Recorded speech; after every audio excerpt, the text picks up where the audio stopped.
Light is magic. There is magic in the way it is created, in the way it travels, the way it behaves. And beyond the magic of light itself, there is the magic of science, finding new and amazing uses for light, the life giver. Sunlight is a mixture of several different kinds of light. Most familiar is the visible light, the kind of light we see and see by. Then, as modern sun worshippers know, sunshine contains an invisible form of light called ultraviolet. Ultraviolet light produces tan skins and those healthy little things called vitamins. Science has learned how to produce this invisible form of light artificially. And now, without leaving our homes, we can turn winter into summer. The scientific ultraviolet light generator is arranged to remove all of the visible light and project a strong beam of invisible black magic light. One of the most amazing things about ultraviolet light is its ability to help us see things which by ordinary light are impossible to see. The radiations of pure ultraviolet light produce a strange effect called fluorescence. Fluorescence is a glow such as is found in the figures of an illuminated clock dial. Many different chemicals respond to the radiations of ultraviolet light. Different chemicals seem to respond with a different glow. This fluorescent effect makes it possible to read many secret or hidden messages. The ink with which the hidden message is written seems to glow under the magic rays. By the same principle on altered documents, erasures and changes may be brought out so that the attempted alteration is clearly visible.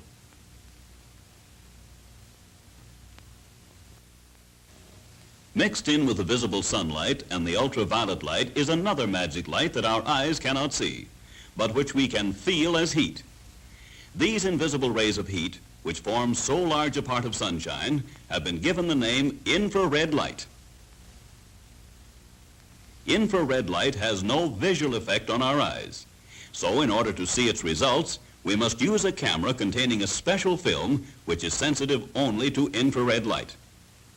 To furnish invisible light for the infrared camera, we will use these big electric units which produce no visible light at all. And now, for the first time on the motion picture screen, we are going to see a picture made entirely by infrared light in a dark room. There go the lights. And here is the picture taken by the infrared camera. And remember, to the eye, this girl is in total darkness. Infrared light is very penetrating in its effect. With it, for example, we can even take the young lady's picture while she's hiding behind a screen coated with rubber.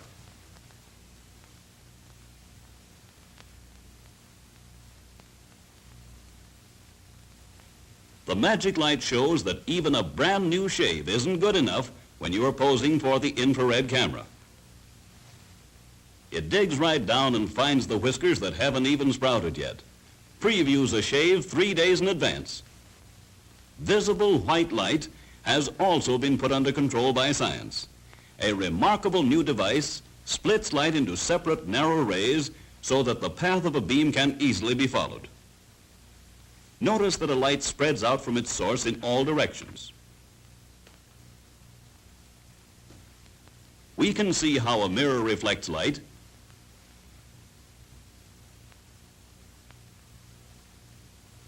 how a prism bends the rays in different directions, and how light can even be bent around corners in tubes and pipes. Now let's see the effect of a simple reflecting surface used to control light. The rays leave their source, strike the reflector, and bounce back on themselves in the same path. Then if we place a lens like this in the path of the light, the rays are bent inward. Now let's try another type of lens, similar to the lens used in automobile headlights. Instead of bringing the rays together at a point, this lens bends them so they go out in parallel lines. In the motor car headlight, the new system of light control makes use of the type of reflecting surface called a parabolic reflector. No matter at what angle the light rays strike the reflector, they are bounced back in an even parallel path. The actual mechanics of this new headlamp are somewhat similar to previous two-beam lamps. When we are driving in the country, light from the central filament is used, and an intense beam of light is reflected straight ahead and far down the road. When we switch to the passing beam, another filament only a few thousandths of an inch away is lighted, and the beam is now aimed down and to the right of the road. A more accurate lens has been designed to direct light farther ahead in the driving beam, and more light on the right side of the road for the passing beam. Then the whole unit has been sealed airtight, so that air and moisture, tarnish and rust cannot cut down its efficiency.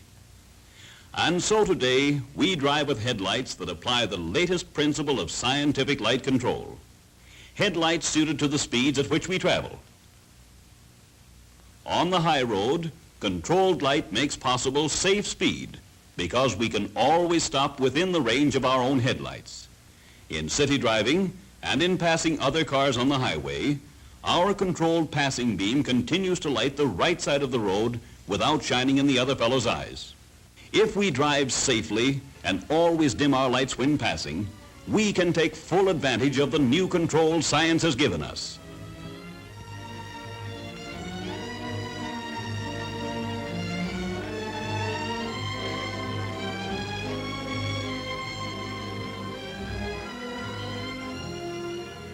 And in the laboratories of today, science is working on the light of tomorrow, seeking still more numerous ways of using it to make life for all of us better and safer. Who knows what miracles are yet to come from the amazing development of visible and invisible light when the magic light of tomorrow comes into its own.